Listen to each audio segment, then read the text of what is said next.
So'nggi yillarda Xorazm viloyatida qurilish sohasi tez sur'atlarda rivojlanmoqda. Joriy yilning birinchi choragida viloyatda qurilish ishlari hajmi qariyb 111% ga oshgan.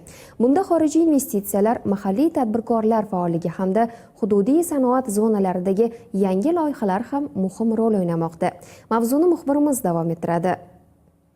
Qurilish bu faqatgina devorlar emas, balki kelajak uchun yaratilayotgan imkoniyatlardir. Xorazm viloyatida bugun ana shu imkoniyatlar to'liq safarbar etilmoqda.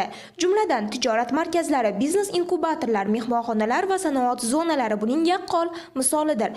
Xonqa tumanida ham avvaldan mebelsoz ustalar ko'p. Shu paytgacha ularning ko'pchiligi tor joylarda, noqulay sharoitlarda ishlardi. Shu bois 10 gektar yer ajratilib, mebel mahsulotlarini klaster usulida ishlab chiqarish, ko'rgazma va savdo obyektlarini o'z ichiga olgan kichik sanoat zonasi barpo etildi.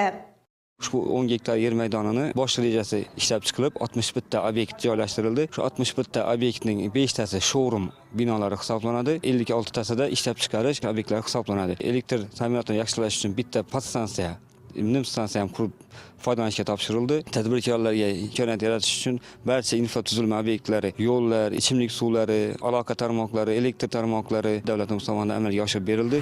Qolaversa, birgina shu markazning o'zida 700 nafarga yaqin aholi ish bilan band qilingan. Sanoat zonasi sharoitlari yaxshi bo'lgani uchun hatto qo'shni tumanlardan kelib ishlayotgan yoshlar ham bor. Men shu firmada 5 yildan beri ishlayman. Avvalgi sexlarimiz kichkina sex edi.